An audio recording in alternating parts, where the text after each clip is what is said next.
Ladies and gentlemen, welcome to Creating Tailwinds Podcast by Flight Path Financial with your hosts, John Urbick and Jared Adams.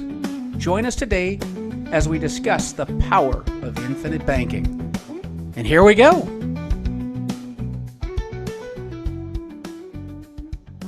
Greetings, John. How are you, sir? I am doing well, Jared. Thank you for asking. Great How are to you hear. today? Doing great, doing great. I know you're not too far on the other side of town. There was a crazy storm that came through last night. Did you see any of that? I did. And the rooster held up well on the roof, Good. the cupola. Pretty Good. happy about that. That's awesome. That's awesome. Well, we survived. We survived, and we're in pack mode. We're getting all of our bags packed up. We're gonna take the missus and the three little ones.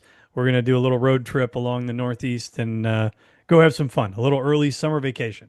That's going to be awesome. You're telling me a little bit about that adventure. I think you're going to have a great time. Good for you, Jared. I'm I'm excited. jealous. I'm not going. Next time. Next time. Yeah, thanks. Well, so last time when we were talking about really all the different types of term insurance and how that can, how that can fill the gap for the various types of people, where that might fit, what the different types are out there. I know we talked a little bit about, just regular run of the mill term, some convertible term, and then we broke into how whole life, even though it seems to be to the common man the most expensive because the premiums are the highest, it is indeed the cheapest if you look at it from the long term. So Yes. kind of there's the quick recap from the last time, but given that we just rolled off of, a little bit of discussion about term insurance and some of the different applications, I wanted to build on that just a little bit more and maybe just discuss what the application would be for us. What would be a scenario when you would use term insurance when someone comes to you and says, "Hey, John, I'm very interested. I've read the book. I understand what Nelson Nash is saying, and I'd like to learn a little bit more." When would term come up in the discussion when you're talking with a new client? All right. Well, as IBC practitioners, when you build these things, when you build a life insurance contract to be used as a banking policy, you are restricted by the MEC, and there's been a lot of discussion out there, the level of awareness of what a modified endowment contract is covers the gamut. So it might be instructive just to talk briefly about that. Perfect. And really what the modified endowment contract is, it's just a tax treatment of a life insurance policy, not a dividend, but a cash value life insurance contract. Sure. And it has quite a colorful history, and I would probably bore people to tears if I went into that history. So suffice it to say, for the sake of our discussion here, that it looks at the amount of money the amount of cash that you put into a contract over a 7-year period. The IRS has determined that there must be a 7-year test, a 7-year rule, they call it, on life insurance contracts that are cash value. And so they look at the average cost. What does it cost for life insurance with various carriers to provide X number of dollars of death benefit for each dollar? After they look at that equation, they come up with a factor. That number is plugged into your life insurance illustration, and it'll tell you whether it's a MEC or not. And if it is a MEC, then we have other things we've got to deal with. That means we're putting too much cash into a contract for the amount of death benefit. Well, how do you get around So, that? so Go what ahead. you're saying is that the IRS thought that whole life insurance was such a great place to put money that they had to limit the amount that you could put into it. Is that correct? Yeah, they actually passed two pieces of legislation That to was address in it. jest, but it's true. Yeah. No, there's two specific pieces of acts of Congress to address this, to go after this money, and Yep. probably going beyond the scope of this conversation. DARPA and TARPA and TAMRA. There's Yep. actually three of them actually, Yep. but I won't go into those. But So if I can sum it up and tell me if I'm oversimplifying this, if if you decided to get a insurance policy of which the cost of insurance was $100 per year, over the course of 7 years. Yes. And then at the end of 7 years, if I put in more than $700, I would potentially be considering that policy as a mech. Yes, that's correct. Correct, because it's based on the cost of insurance. Right. And so, but they look at the death benefit. So That's there's a right. ratio of cash value to death benefit. And if you compress it to the point where that cash value exceeds that threshold to death benefit ratio, you Yep. have become a mech. And once a mech, always a mech. And Once a that is mech, where always we a would, mech. yeah, Yep. that's where we plug in the term insurance, because what the term insurance does, as you know, Jared, it raises what? Our death benefit. That's right. So that death benefit Or the by cost kick, of the insurance. Because the exact, yeah, vehicle we're using to complete Nelson Nash's vision is dividend paying whole life insurance, yes, ideally with a mutually owned company. And so as that vehicle is life insurance, we're playing inside of their rules. We're that's playing correct. inside of all the rules that have been created, both IRS, government, federal government, how even the state laws deal with these various policies within the life insurance. But what we're able to, uh, I guess the best word would be make beneficial for your personal family is as these policies build value, there's a cash value component.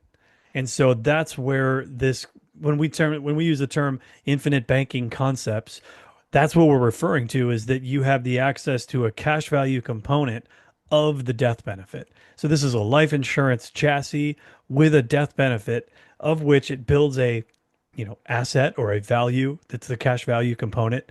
And then that's where the infinite banking is truly stemmed from. That's just basing it down all the way to the very basic level. Would you agree with that? I would. Yeah.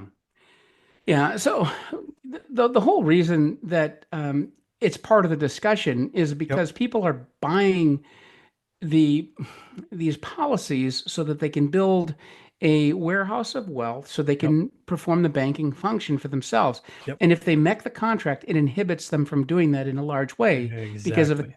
Yeah, because if a contract mechs, then the the actuarial or not the an accountant would say the old first in first out, first in last out. That's a very important distinction on a non-mech contract.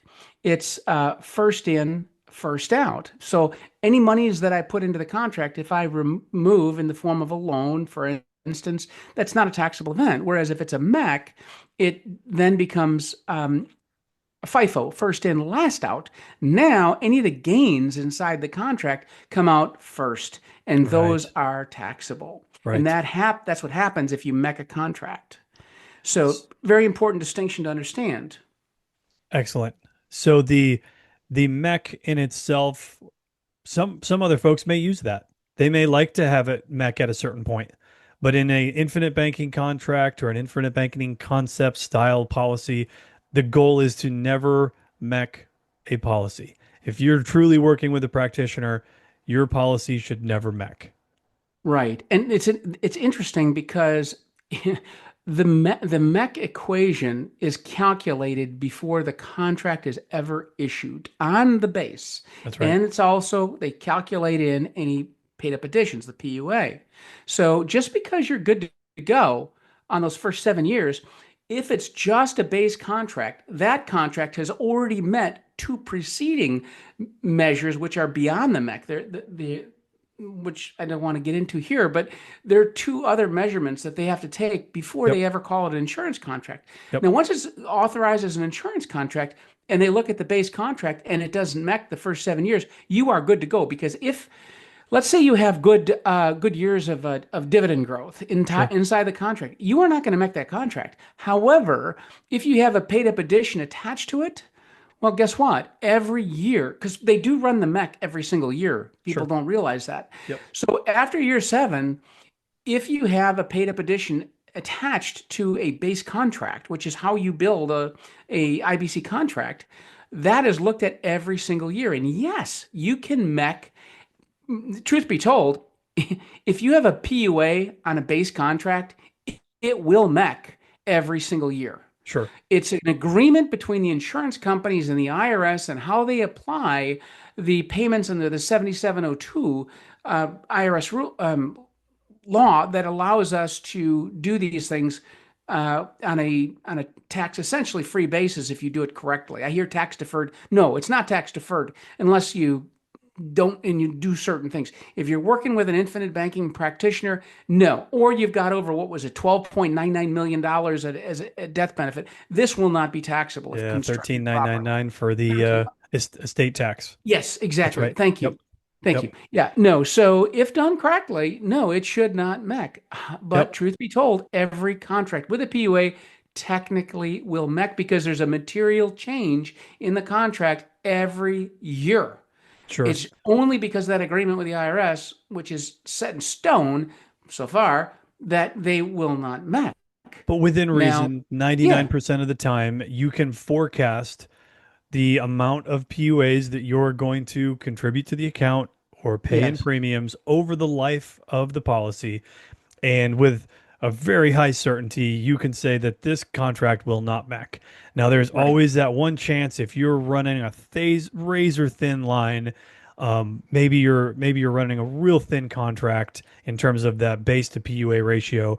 You could potentially mech the contract at no fault of your own if it really, really outperforms. But even if it did go down that path, if you were super diligent and caught it before it went down that path, you could work with the insurance company and make sure that they knew it was coming and do everything in your power to stop it. Yeah, the problem is once the money is rolling and in place, the money that's in play, it's in play, and you Yep. can't do a thing about it. Yep. And that's a really important distinction. I'm hearing stuff out there. I've been starting to do this TikTok thing, and I'm getting all kinds of questions there. And there's some agents out there that are pushing various contracts, and they're just flat wrong. What there's some of them, these are not IBC people; these are other people, and they're saying that look, the idea is to minimize the base, maximize the PUA. You do the 1090 contracts, meaning 10% base, 90% PUA. Yep. Yeah, you can do that, and I've written those myself because Sure.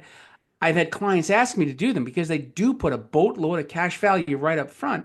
The problem is those things are highly susceptible to mecking later on.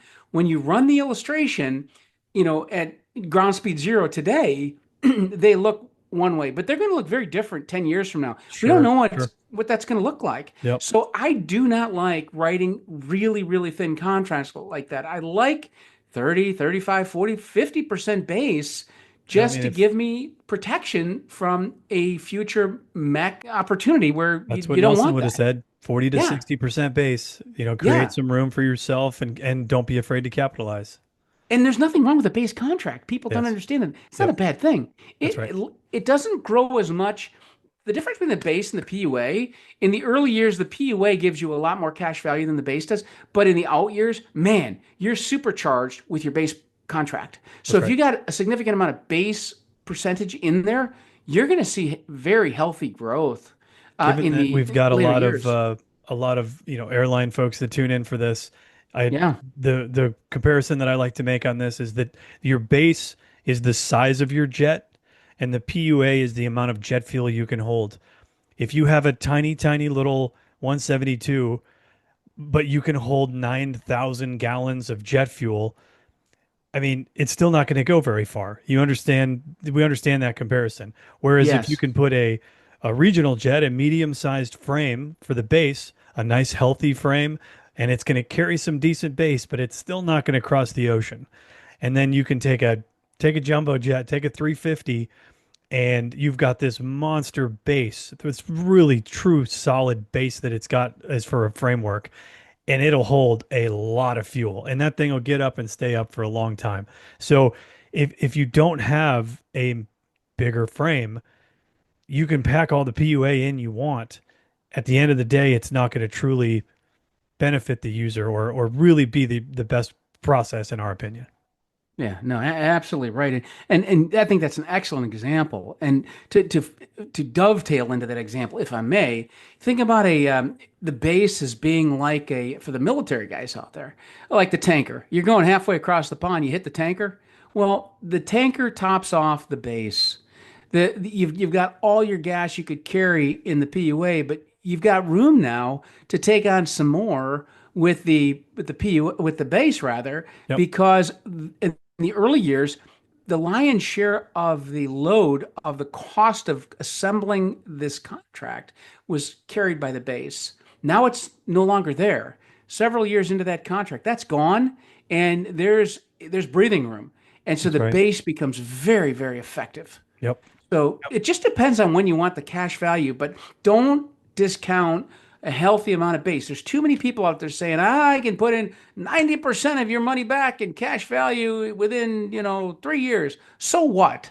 So what does that look like 10 years and 20 years down the line? We're That's talking right. about a Look long term. generational product, right? That's right.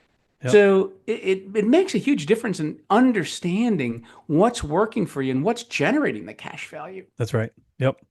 Well, so if we take it all the way back to the beginning, we were talking about where does term apply? Why would we even talk about it in an IBC contract? And so when we're looking at building an IBC style policy, we are often going to include some version of term because the goal is to get as much cash value, or I'm sorry, to get as much premium paid by our clients so that the more premium you pay, the more cash value you have with a healthy base that helps modify that out. So again, we kind of went back to why do we even add term? And the term is to allow us to pass that 7 pay test so that your policy doesn't mech and it doesn't turn into a modified endowment contract or become a tax liability. And so if you add 7 years, let's say, of term insurance, and now you've satisfied that it's not a mech, and then you press on from there, hey, you could have a great setup there for another 20, 30, 40 years to come. Yeah, exactly. Don't be afraid to capitalize. Don't be Yeah, afraid to pay. Premium is the key. People don't, it's not an expense. Premium is the source of your success in these things. Fund it and fund it early because why? The earlier you get the dollar in there, the earlier the dividend application to that dollar begins. that's right. So if you dump the money in at the end of the contract year, yeah, you're certainly going to capitalize on that. But now you're getting a dividend based off the average daily balance. At the end of the year, all that money's going in. It's a much lower average daily balance, and you're going to get less money. If Yep, you can afford it, put the money in the front end, build a bucket, have a place, a receptacle to put your money. So if you have a windfall, you say, oh, shoot, I've got 10, 20, 50 grand, whatever it is, have a place to put it. And this is the place to put it. So if you've got you're in January and you plan for a windfall and that windfall comes in March, well, guess what? Now you have a place to put that money and immediately the dividend value begins to build that's right. rather than the end of the year. That's That's right. very important to understand. Yep. Well, So, awesome. I know we said we'd keep it a little shorter, a little more consumable. I know this isn't a TikTok video or anything, Mr. Fancy over there, but you well, know, hey, a plug for the TikTok, creating tailwinds. I'm out there. I'm doing my best, Jared, I running with the love it. young kids. You know, I love it. check it Anytime out. that we get to talk about this, I mean, this is not an investment. This No, is an ability to grow your warehouse of wealth, to build an asset that you can borrow against while it grows. I can't think of any other place where you could make that happen. I mean, maybe if you owned a Fortune 500 company and had a couple of $1 billion in stock, you could leverage that. You could do the same thing. But this allows you to do that same thing with a lot less zeros behind it, a little bit more real world. and you don't have to run the I love it. company. You And you got you don't got a have to own the team of company. That's professionals right. behind you working it. Yep, that's right. That's Oh my right. gosh. Well, Jared, tell them to check us out on flightpathfinancial.com. Call Jared, call me. There's a contact link on the website. Check out our Creative Tailwinds podcast. It's on all of them, the Apple, the Spotify, all of them. And Love it. then my latest thing, and no laughing at me, Jared, I'm on TikTok doing my finest. I And love that's it. also creating tailwinds. I love it. I love it. Well, well done. Well, thanks again for the time, John. Have a great night. Thank We'll you, talk to you Jared. soon. All right. You have a great trip. Thanks, John. Really appreciate it. All right, Jared. You take care. Bye bye. Bye bye. We'd like to thank you for tuning in to today's episode of Creating Tailwinds podcast with your hosts, John and Jared. As always, we welcome your questions and critiques. You can reach us through the Contact Us tab at flightpathfinancial.com. Remember, it's all about how you think. As Nelson Nash has said about infinite banking, give it your close attention, and it can make a radical improvement in your financial future.